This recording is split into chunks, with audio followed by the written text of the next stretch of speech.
right here on LA Talk Radio.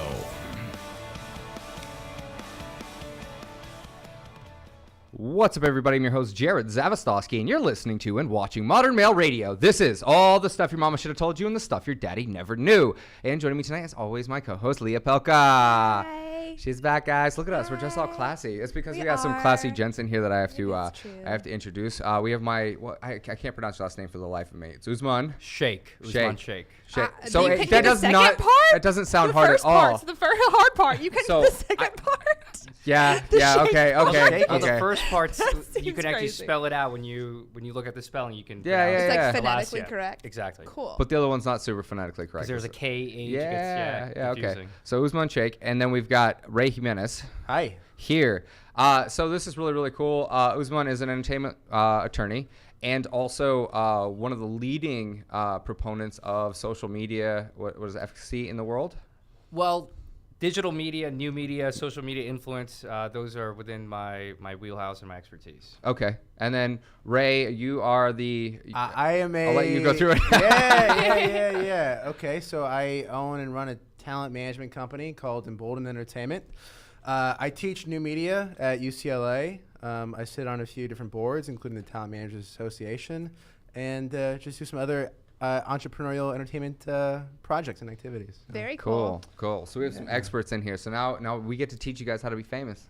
This is so exciting. So what is it that you guys look for when you guys are looking for? I mean, this is probably a great question. I'm sure a lot of the people that I'm friends with, not even fans of the show, just like people that I'm friends with, people I've had on the show would want to know. What do you guys look for when you're looking for talent? You see something that has potential versus something that's just, it is what it is. Do you want to go first? Yeah, both Ray and I come from the traditional agency world. Ray started at CA, I started at ICM. When I started in 2006 or 7, I was in motion picture talent, which is the pinnacle of every talent agency. That's where you represent the movie stars. And I realized that at that time that these actors had one revenue stream, and that was being in movies or doing TV. And as I progressed my career within ICM and then I went off on my own, I realized that, and nowadays there's so many other revenue streams that actors can take advantage of. And now you have social media influencers, you have people that are not necessarily famous for being on TV or movies, but they're monetizing their social media presence. And that's really where my focus is helping them monetize that by looking for, and Ray and I work together on a lot of clients together, looking for branding deals or just, and now you have Vine stars and you have social media influencers who are actually now moving into traditional media. So it's actually kind of flipped around. So Yeah. So go ahead. But what kind of people do you sign? Going back So what do you look for? You kind of gave like a specifically? political... Is it always like just by the following, like is following the only thing that matters, or do you guys look for specific qualities within that following? Like, do you guys look for, is it more about, hey, I'm going to connect anybody with whatever branding deals we have? So I would say that a big part of it is the numbers. If you're positioning yourself as someone who is rooted in social media, you're rooting yourself as a native digital talent, then your numbers better be really good. Yeah. If you're an actor or a musician that happens to have some kind of a following, but you're really talented in these other arenas, fine. But if you're going to be a native digital talent, your numbers better be really, really good. Yeah. So I would say, around the numbers that people start trying to email me, probably around 30,000 or so, which means nothing to me anymore. Well, shit, that took me a long time. I would say that even 100,000 doesn't mean too much anymore. At this point, for me to take a second look, I'd say at least in the several hundreds of thousands. Yeah.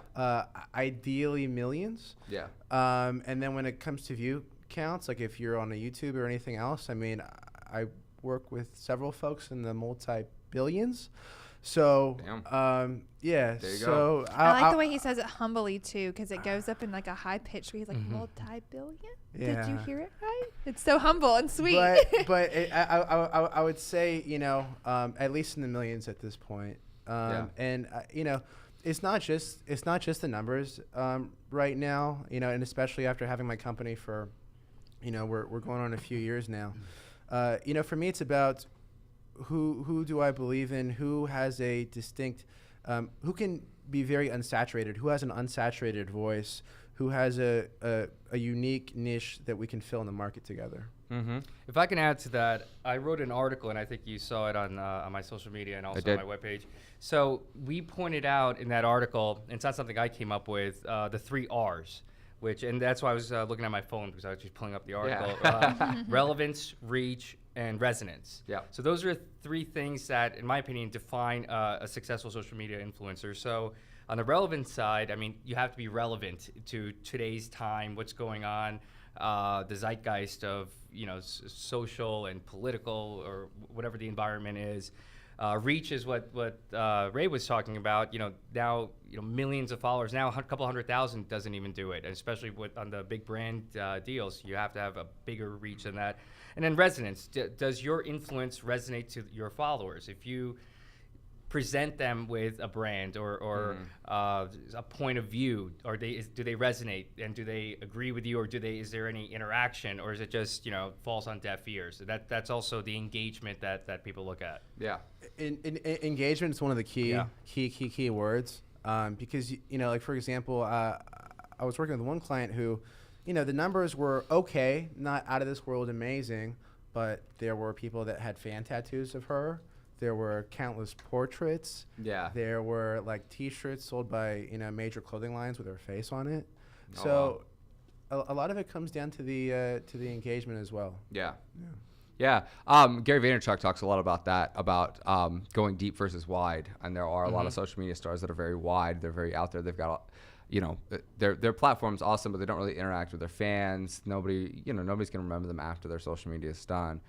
Whereas there are people who tend to kind of, get down in there and really interact and make the most of what they've got, especially with these people that are following them every day.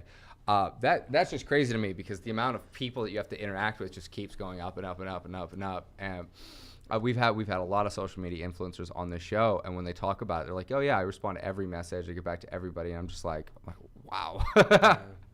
Like my DM fills up, and I'm not even close to 1 million followers. So it's like, I get back to it when I can. But for a lot of these girls and guys, that's their full-time job. I mean, it's content is king. You always have to be creating content, and that's really where the 3 R's come into play. And we not only represent social media influencers, but my firm, we also represent a lot of digital content creators, new media creators. And we were talking in the green room over there about Playboy, for example. And if you've been following what they've done, which I think is fantastic, they went from being, this men's magazine from the 60s. Now they are one of the leading platforms and creators of digital content. And it's going away from it's becoming a lifestyle brand, and they're capturing it, I think, the right way. There are other brands and companies that are trying and they're failing, but I think Playboy's doing exactly what needs to get done to monetize this space. Oh, so many exciting things to talk about. So you were gonna add something to that. I saw it was on the tip of your tongue. You were right there. Oh. Now I just put up I'm over here and then I'm over there. That's what I do to people, man. It's just part of the show. No, it's. I actually remember now. What I was gonna say is that for when it comes to Instagram, any following a man has, I mean, that's like impressive. Yeah. That's really impressive. It's. Yeah, guys we don't get it. It's true. You have a man It's bun. true. Have you seen that? The guy with the man bun? He's got like millions of followers. You're talking about Brock? There are a few of them. Yeah. Brock O'Hearn? Yeah. Yeah, you I know talked to him yesterday. Yeah. I'm amazed by that guy. Yeah, it's incredible. And that's another thing when it comes to content. He's created, I've noticed that those guys, the guys that have a lot of followers, they get to that place. Well, I know how, what was it? We had on Don Benjamin. He's got 1.5 million followers. And he was talking about how that happened. And he goes, man, I only had 30K followers before I did America's Next Top Model. And he's like, then it just blew up, and it was kind of right when Instagram was starting. So, he rode that wave. I haven't talked to Brock about this, but I've noticed that the similarities between their pages, they're only ever posting amazing content. They're only ever posting model photos. The whole thing just goes down, and it's like, it looks like one big catalog. So, there's that. I can definitely say that the photos that I post that look super professional and awesome, I get a ton of likes. I post photos of the show, I get like 200 likes. People are like, I get 1,500 on a photo of me smoking a cigarette. I get 200 when I'm like, hey, we did this awesome show that could totally benefit you in like so many ways. And I'm like, nah, fuck that. So basically, no one's going to be listening to this. Is that what you're saying? Well, see, and that's another thing with social media is figuring out how to convert, figuring out how to drive traffic from different platforms. And we do have super fans that kind of blast our stuff out there. So it's awesome. When it comes to our numbers, we're actually doing quite good. But I can't tell you guys that. No. Tell your friends. We're doing badly. We need more views. But yeah, it's interesting to like kind of go through the different platforms because I'm on Twitter, I'm on Instagram, I'm on YouTube, and then we're on this. And on this we do really well, but YouTube not so much. Instagram I do really well. Twitter I do really well too, but it depends on the content. So it's interesting. Mm-hmm. So on YouTube, are you releasing the entire episode, or are you also chopping it up? No, we're not chopping it up. It's just the entire episode. So I would chop it up even by segments or topics. Mm-hmm. Certainly. Yeah. Certainly. So one of the things that we are going to be doing is synthesizing a lot of our information. We're going to be cutting it down and doing, completely separate videos that are just on very, very segmented topics. But this isn't about this. So let's get back to social media and why it's important. And how much do you guys think it really matters? When it comes down to it, people are making millions and millions of dollars off this, but I always wonder, these are people building brands on platforms they don't own. Does that ever like worry you guys that like one day they could fuck up and Instagram could just like take their shit? That's why it's important to be relevant on multiple platforms. Yeah. Look, I remember from back in the day, I think we all do, when MySpace was like the hottest thing possible. Mm-hmm. Mm-hmm. And then all of a sudden the Titanic hit the iceberg and it started to sink. And then you saw some people that went down with the ship, and some people that got into the lifeboats of Twitter or Facebook. Or I guess, or anything else, especially Twitter, because at that time Facebook was more for just your friends and close connections. But, going to Twitter or YouTube or anything else at that point. Yeah. And I'd say now, if you're just big on one platform, you got to get big on as many relevant ones as you can. Yeah. And the easiest way to get relevant on a platform is if you're already big on another.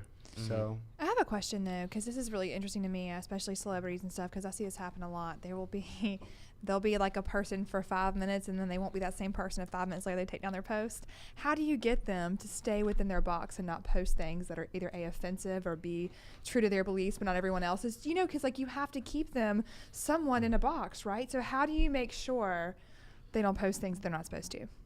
Or how do you do damage control if they do? Yeah, so I'd say when it comes to people's voices, in general, I think they're more unfiltered now, and I think that's where the success is. I think the success in online is authenticity.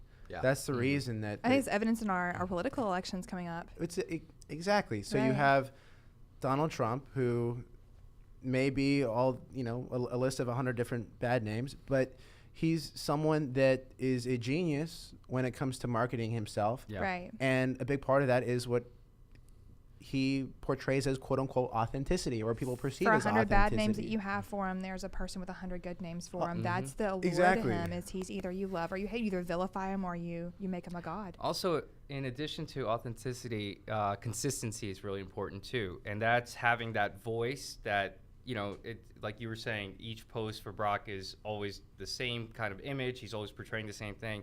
So if you're putting up content that's, all over the place, and it's not, it doesn't project a brand, or it's not within one box, I think you actually do damage to yourself. And again, Donald Trump, his policies, whether we agree or not, his voice on Twitter is very consistent. And it's the way he writes. I think he's a branding genius.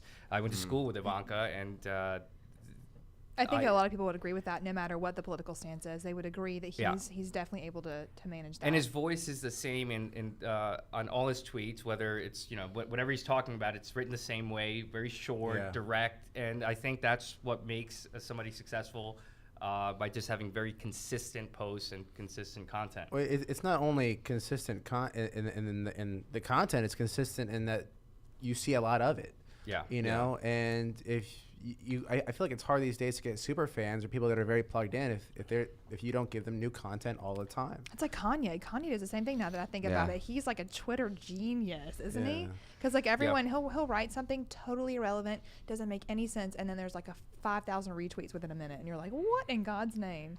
I'm actually surprised by guys like Kanye and also Trump. I mean, where did they find the time to be doing this? I mean, the guy's like on, traveling, doing, a bunch of stuff, and he's like tweeting all the time. But the people that are monetizing this and, as you were saying earlier, they're producing content all the time, but that's all they do. They're sitting in their apartment or whatever they're doing, traveling, they're just producing content. That's how they keep and maintain their following. Yeah, and I think when it comes to Trump and Kanye, I think a lot of it has to do with the conviction that's behind it. I've noticed that when you put out wishy-washy content, like you're not really sure or you're kind of middle of the road, people don't appreciate it. But when you put out something that polarizes people, it's like you may or may not be right about that thing, but you're going to have a whole bunch of super fans saying and a whole bunch of people going, fuck that, because most people don't think things through. It's one of the most important things you brought up is polarizing voices. Yeah. And having something, the person that everybody likes, nobody loves. The person that they're just okay to everybody. No one feels really, really passionate about that person. And, it's interesting even when you go into, something that you talk about a lot, which is online dating and dating in general. I mean, I met, I guess, the most popular girl on OkCupid a few months back. And she was someone that, had tattoos and had certain just identifiers that were not normal. And some people hated the tattoos, but at the same time, she got more messages than anybody else. And there are certain things that you have to do to stick out. How do you know she was the most popular on OkCupid? They have a rating system or what? Because one of my clients, one of our clients. Thank you. Shout out to Robin Lenoris. Yeah, she wrote the most successful show in Second City LA history. And it's been playing for years now, and now it's in Chicago playing to sold out audiences, but it's based on OkCupid and online dating, and through that we got her together with this woman named Lauren Urasic, who there have been articles out about her being the most popular girl on OkCupid, and she wrote a book about it, and that's how I met her. So. Okay, so this leads up for our next question. How do you guys feel like social media affects relatielships? Ooh. Yeah. So this is the last question of the show, because this is going to be the next 40 minutes. Excited until right now. Well, you have three guys here. I'd like to get your opinion first. Oh God, that was like I didn't expect that at all. What a backfire! Total deflection. I am dating someone who is similar to myself. He was a pro boxer and is now writing, so he's really busy too, and he gets it. And we don't. On Instagram, I don't like his stuff. He don't like my stuff because it's not real. We have a really solid relationship. So I feel like I'm very supportive of his career and everything he does, but I really stay off his Instagram because I feel like it's going to only hurt my feelings because women are going to be saying things to him. And that's just what they do. So I just kind of stay away from it and know I know him in real life. And that's really the one way I deal with it. When it comes down to me and the way that like people interact with me, if someone doesn't speak to me with respect, I don't speak back. It's very simple. And She's I'm the only one getting the deep, bitch. Well, yeah, Better stay off my man's social media. I mean, biatch. No, I mean it doesn't bother me because you know what? If they didn't exist, then he wouldn't be popular. So and he is a good-looking guy, and it does have to happen. So I'm kind of supportive and happy about it. But honestly, I just don't let it really affect my relationship because I don't let my relationship play out through social media. Which is a great thing, which is something that we, especially when it comes to female dating advice or just dating advice in general. Like, we were talking about how hard it is. I forget which episode it was, but we were talking about how hard it is to date as kind of an influencer or somebody who's famous in any regard.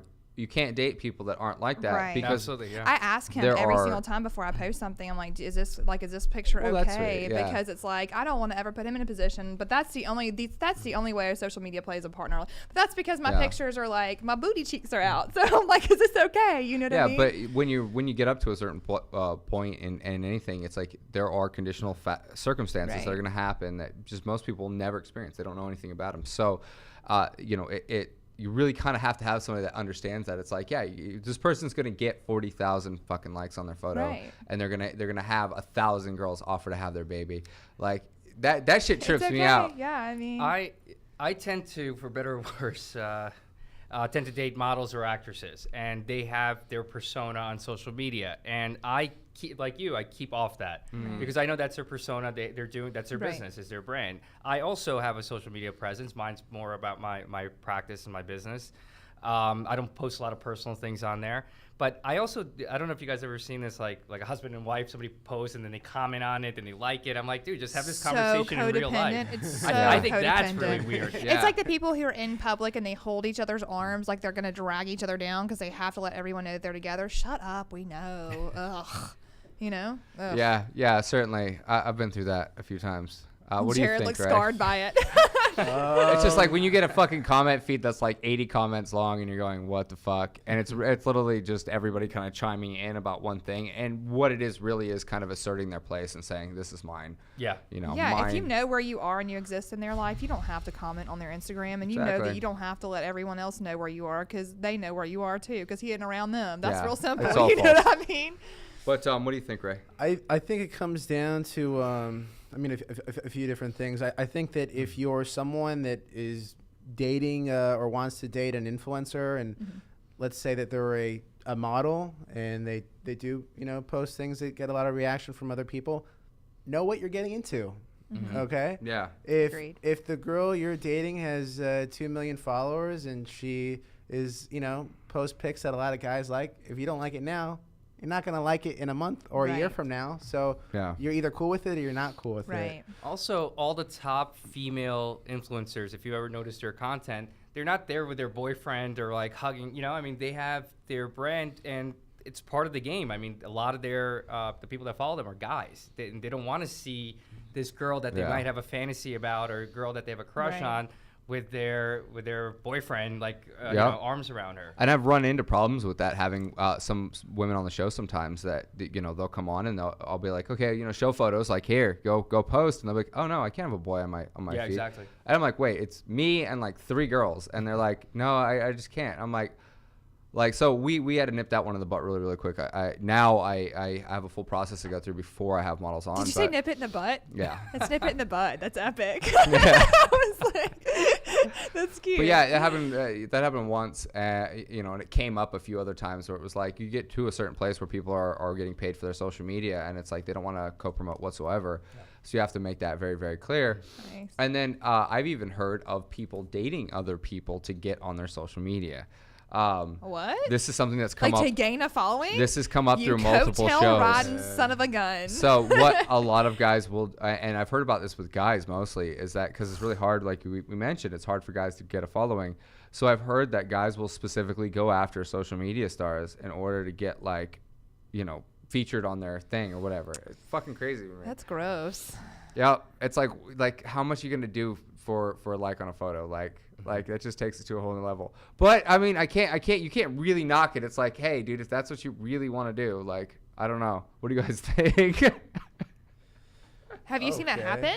I haven't seen it happen, but I'm sure it exists. And I think my advice to anyone out there is, be genuine. And we talked about authenticity in digital, and I think you have to lead an authentic life. And at the end of the day, what's more important than anything else on your checklist is how someone makes you feel and how you make them feel.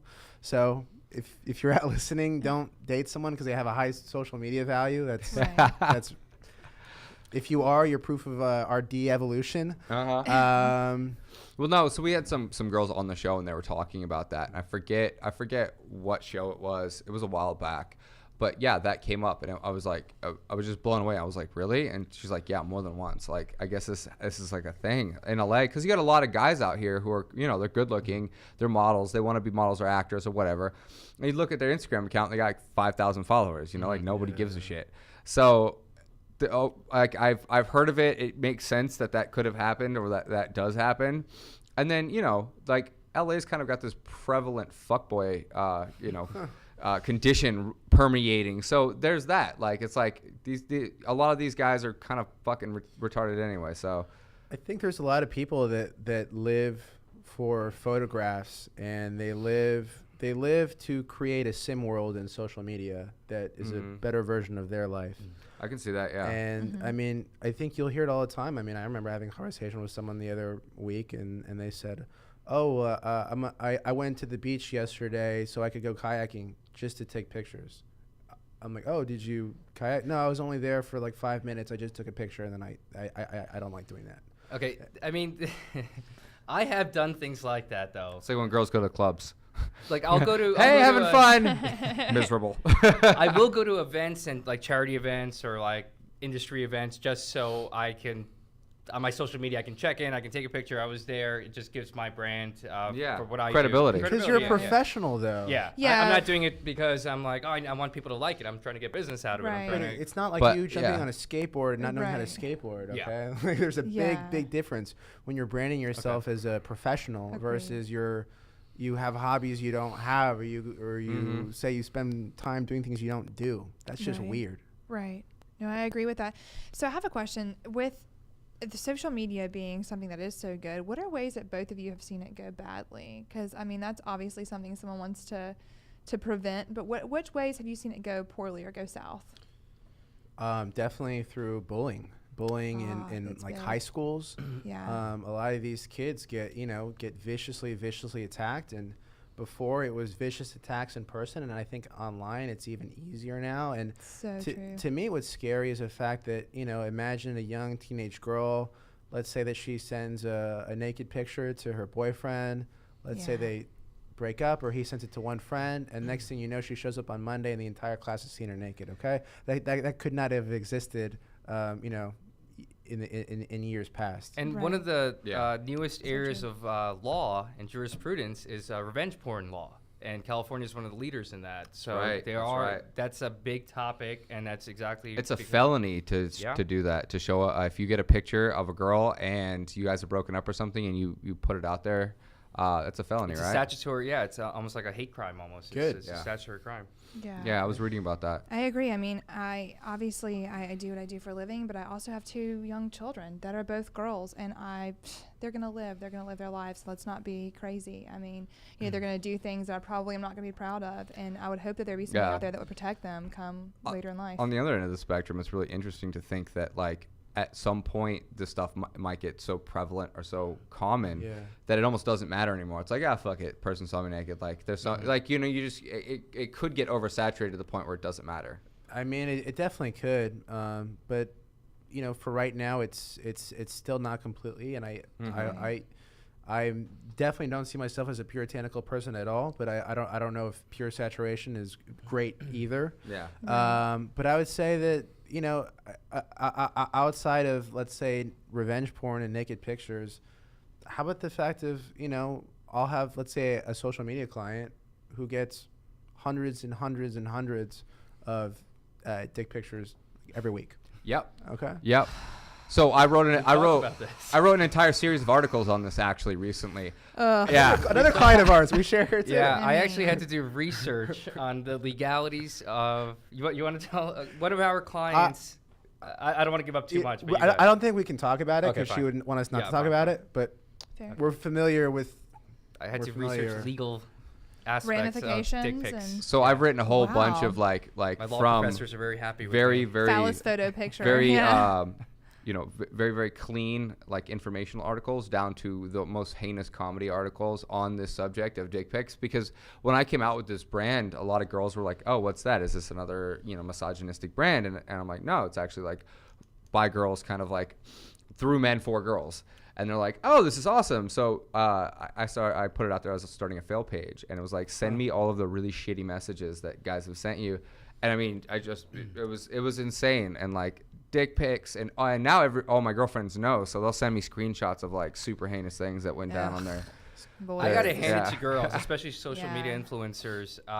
I don't get dick pics. I don't get people on Thank my. God. Thank You're God. I don't get welcome. people on my Facebook that's sending good. me like you dirty slut. Like I've seen Boob pics. girlfriends that have Wow. shown me like you Yeah. nasty, hateful messages. It's crazy. Yeah, I That's don't get crazy. They any. have a real thick skin. I mean, that's another It's aspect of true. social I don't get a media, lot of too. hateful messages. I do get some sometimes. Mostly, I think because people some women flip out when they get rejected, or they'll say things, or they'll basically throw out something negative in order to get you to engage, and I'll engage with them a little bit, and they'll realize really quickly that like they're completely off base, and then they just throw out like super heinous things. I do get dick pics I have a lot of gay followers. So yeah, I know exactly how girls feel. He understands. Yeah, I get I get a lot of like, hey, how are you? And it's like, oh, hey, dude, what's up? And then it's like, you know, like you can tell that they're trying to flirt, and that's cool. Like I love all followers equally. So if you're polite and cool, like that's awesome. But I do get the occasional like here's my nut sack, or like or just like here's my hairy chest. You want some of this? Like just yeah. Nice. What's strange to me is, and obviously they're different. Obviously one is scarier, but what's strange to me is that if a man were to show his private area to a woman on the street, he could be thrown in jail, and it's seen as, oh my God, that guy is a creep. He's a he should put a sign on his lawn.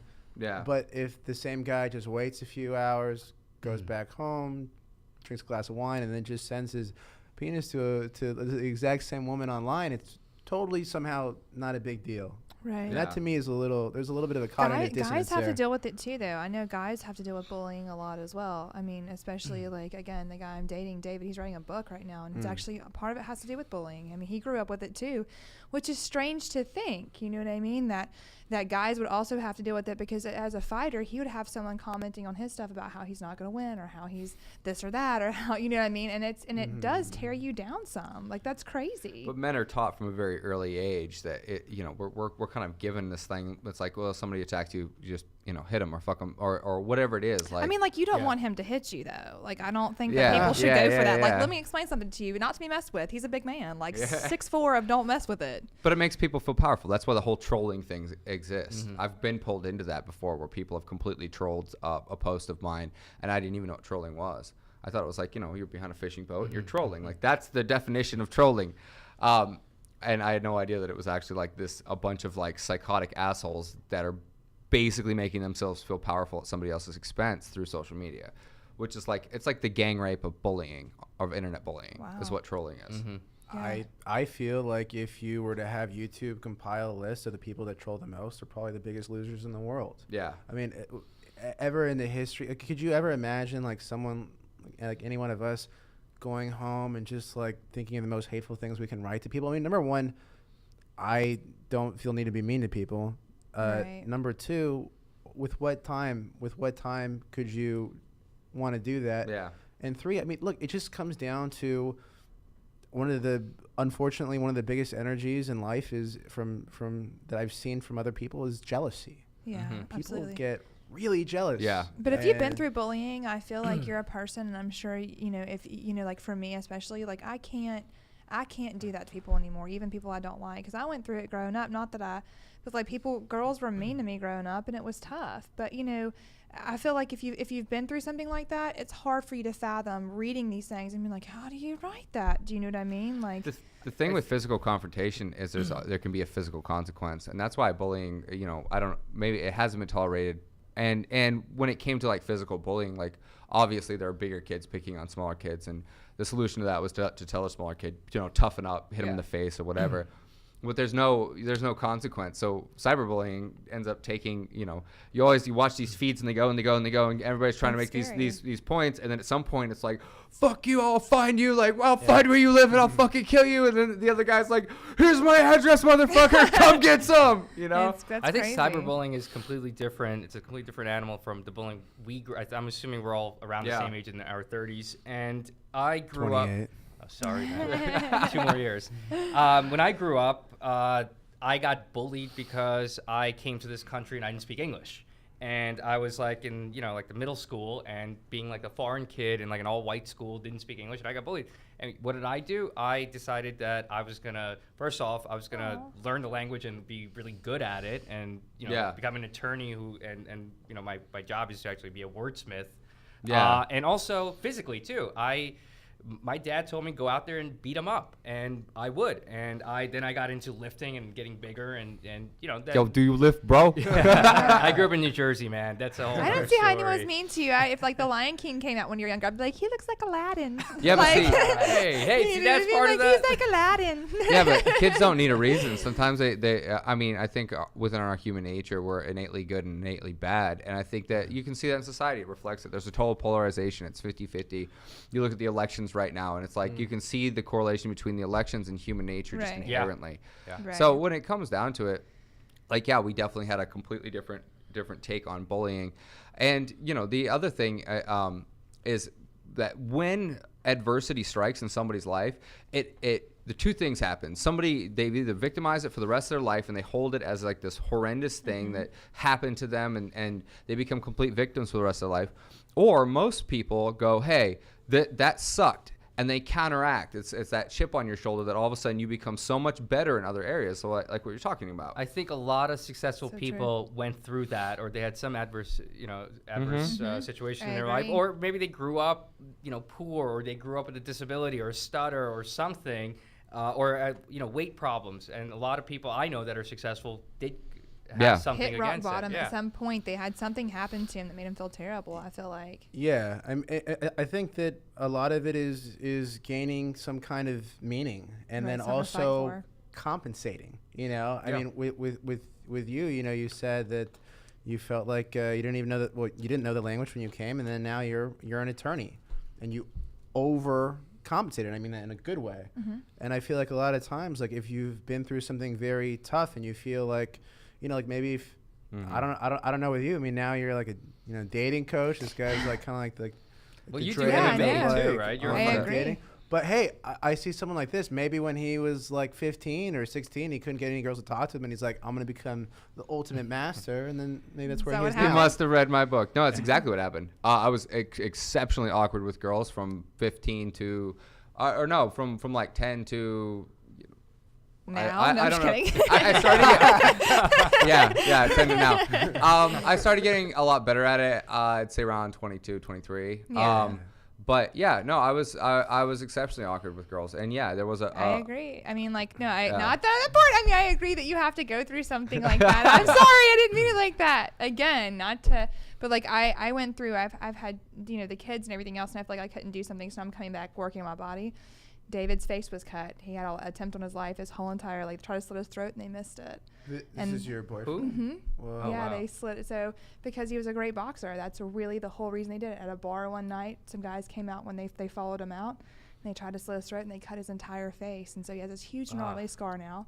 And he's writing about his comeback and how he had to accept it and how he, had to go through all these things. But he realizes that was a bigger purpose for him to grow. So it's like, yeah, I feel like everyone that I know that does really big things has been through and gone through and found something to fight for. Yeah, and my things weren't simply limited to I was just awkward with girls. Like I went through a shit storm when I was a kid, and that Yeah. provided me like this chip on my shoulder. Was like I have to succeed, I have to make it. Like there's nothing in the world that's gonna stop me. And look at you now. Look at me now. Look at this baller now. I was out this Yeah. weekend with them. He goes great with the girls this weekend. They were all over him.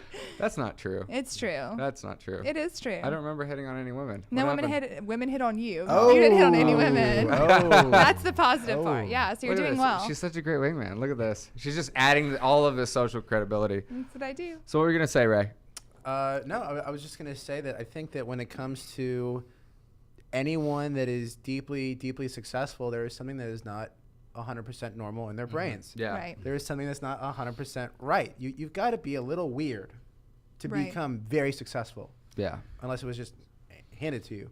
You've got to have something. You've got to be a little off in some way for you to break through. I mean, look at agree. anyone who's running for president. Right. To But I be- think about Steve Jobs, though, when you think Steve about that. Jobs. Like, Yeah, but he was Yeah. messed up in the head too. I know, but he Yeah. was so intriguing. Like, every single time I hear a story about him, I just want to soak it in because he was just an intriguing weirdo, but he was magnificent. His book is one of my favorite books Mine as well. of all time, and the way I looked at it is, for me, I'm obsessed with evolving, and a part of that is taking on really amazing mentors and people that I can learn from and sucking up everything from my environment possible. Absolutely.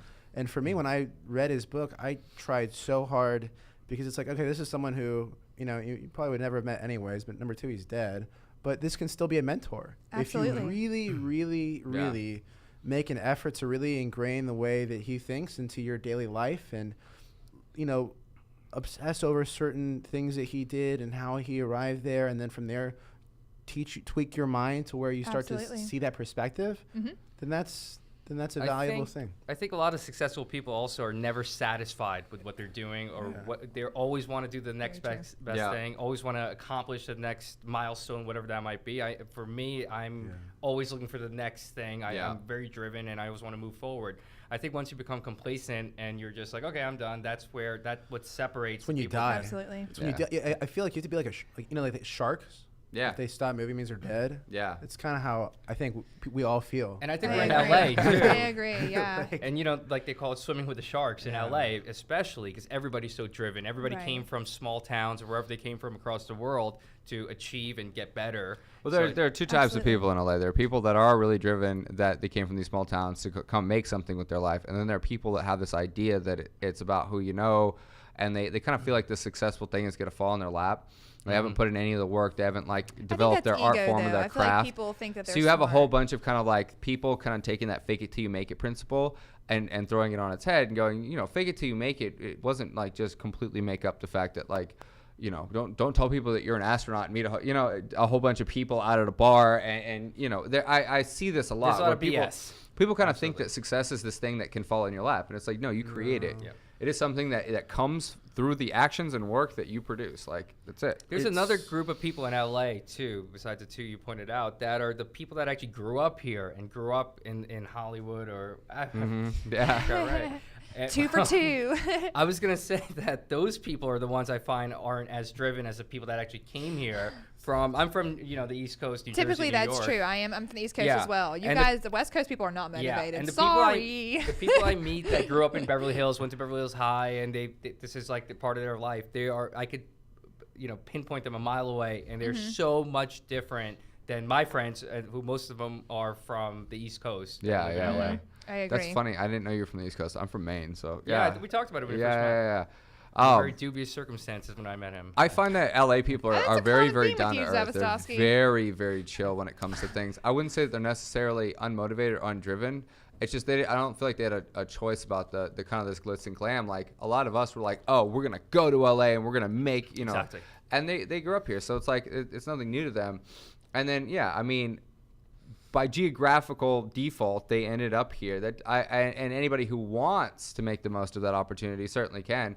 And I find, I find that there isn't that kind of desperational drive, but it doesn't. I don't think that it makes them any less successful. Yeah, I mean, I think it really, really depends on the person. I mean, there are a lot of folks that come here that have that drive, and there's some folks that are here that are super lazy in general, and there's some folks that are very motivated, and there's some folks that move across the country, across the world, and come here and do nothing. Mm-hmm. Yeah. And the fact is that a lot of people think that's enough that they showed up. You actually have a lot of folks that go, well, I moved to LA, and I didn't get famous. Why not? Yeah, that's what I was talking about. They think that buying a plane ticket is enough. It's like, come on. I feel like that's ego, though. I feel like they feel like they have a great product, and they feel like they're going to be noticed. And they didn't come out here to be an actor. They came out here to be famous. There's a huge difference. Yeah. It's because it's people who missed how people treated them when they were babies, okay? Right, and they're like, this is the big closest fish, I can small get, pond. being a celebrity. Yeah, and at the end of the day, if your only goal is to get famous, people will likely not care about you, or if they do, it'll be for a very short amount of time. You have to have something that is deeper within you, and you have to follow whatever that is. For me, I was born in LA, but if I was born in Japan or Africa or anywhere else on the planet, I would have ended up here, because this is the entertainment capital of the world, which is what I do. This is the creative capital of the world. This is where we innovate. When I look at America, I think that we're number one, not just for our economy or for our military, but for our culture. We have the strongest culture in the world. When you go to Mexico, half of their movies more are in English and are American movies. When I visited some cousins in Italy, they knew the words to every rap song, even though they didn't speak English. Yeah. So to me, you're like, you don't know Drake, you don't know nothing about that. You sit down. So to me, we're not just in the entertainment industry; we're in the culture industry, and we dictate culture worldwide. Right. So, and going back to the point about never being satisfied, to me, the way I see it is this: because I'm hyper competitive, but I also try not to judge people as much as I can. So the way that I do it is this. I say, you define success, and if you reach that, then you're successful, and God bless. If your version of success is, I want to live in a one-bedroom house in the middle of the country and have 2 kids, and that's and be close with a few people, and that's what you get, you're successful. God bless. Right. I love that. You're successful.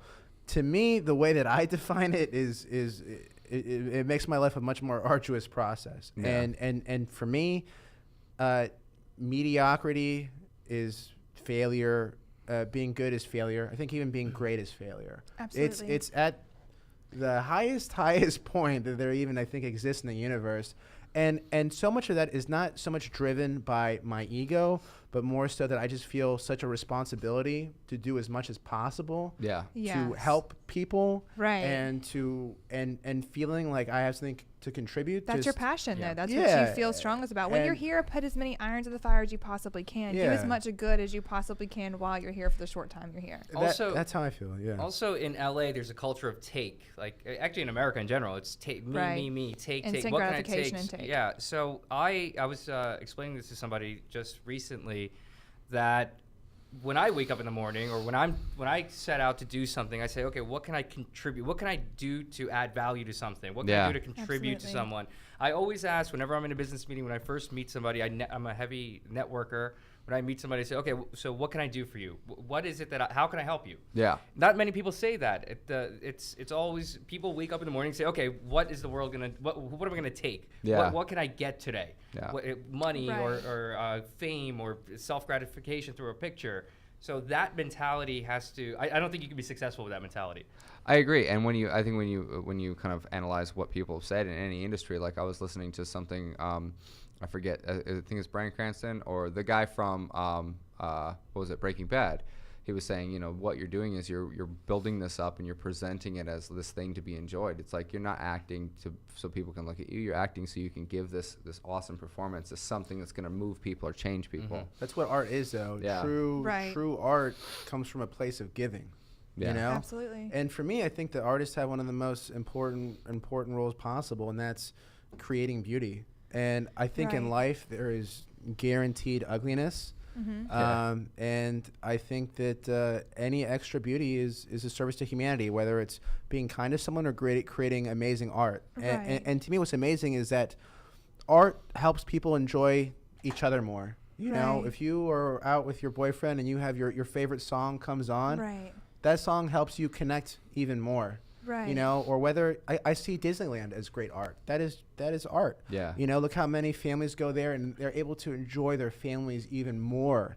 You know, art facilitates, you know, human relationships. I think that. it's sacrifice too. Art is definitely sacrifice. You're Yeah. giving a piece of yourself, and if you're not giving a piece of yourself, then you're not giving enough to what you're trying to put yourself into. Mm-hmm. You have to be willing to sacrifice some of yourself and put it into what you're putting out there, because it's like a child. If you want it to really do well, you're going to give birth to a project. You're going to make sure every detail of it is finely tuned, and you're going to really care so that everyone else is impacted the same way that you gave yourself to them. And it creates empathy. Absolutely. You know, when you're in the movie theater and you're crying for someone that doesn't even exist, that's Yeah. another person, it's absolutely amazing. Or, you know, I think what's always interesting to me is, you know, if you're in your car and you're listening to a song you're like really connecting with and you're singing the words out loud, does that other person's voice really sound like it's not coming from within your heart? You know, Right. does that not feel like your Right. voice Yeah. while you're singing it? And I mean, that's the thing is that There are very few artists that can do that, though. There Yeah. are some artists that nail it every single. Like Eddie Vedder's one of them for me. Like he Oh, I has love the Eddie most Vedder. haunting Yeah. and macabre sound ever that just resonates to everyone. Yeah. And Dave Matthews, another one. He can play for anyone, and anyone's going to fall in love with him. It's hard not to. But there are very few people out there in the world who can create that kind and touch everybody. Who's yours? I was just thinking about the fact that you wanted to say something, Okay. and then we've got to wrap up here in a I second. did. I was going to say, Ray and I come from the representation side of the entertainment business. And to be successful on the representation side, you have to have an appreciation of art, as Ray was saying. And I think a lot of successful managers, agents, entertainment attorneys, a lot of us either were artists, wanted to be artists. And I actually have a minor in theater, and I was an actor. Okay, yeah, I can see that. And I realized, later on in life that if I can't be the artist. I'd like to hold the hand of the artist and guide his career or her career and help them achieve their success, and that'll make me successful and happy. Yeah, and it's another Gary Vaynerchuk 101. And to answer your question, Les Brown, motivational speaking, motivation in general, to me, that is like my religion. That's like, I just love motivation for the sake of motivation. Like, I love what it does to people. I love it. To me, I think that's like, you know, that's the ultimate craft, the ultimate goal, the ultimate art form, is to be able to take somebody, and no matter what they're going through, if they say, I need help getting from here to here, to be able to facilitate that. And to be able to go, I can, you can be an asshole sometimes. Sometimes you can be a vessel. A vessel. Well, I heard asshole, and I've done that. You know, I've said some really fucked up things to people, but it got them to where they needed to go. And then other times you realize you need to hold somebody's hand. You know, there's so many different avenues with it, but when it comes down to it, like, you know, teaching people how to fish, or not like metaphorically teaching people how to fish, like, you want this is your goal, this is your dream, this is what you want. Awesome. I'm going through this entire process right now just so I can come back and teach you how to do it later. So my biggest thing has always been like, I went through so much struggle in my life to kind of like, I fought for everything, that it's like, if I can make one person's life easier, or if I can sort out some of the confusion or noise, that's my song. You know, that's my thing. Your bread and butter. Yeah. So that's actually another place that we connect, and the reason that I do talent management and the reason that I do teach is because, like you, to me, one of the things that makes me the most passionate is being able to help embolden people and help them improve and help them untap and release their potential. Yeah, and I'm sure with Same you here. as well. Yeah, Absolutely. Cool. So where can we find you guys? What have you got going on to promote right now? We got about a minute. So I'm on social media, Usman Shaikh, SHAIKH.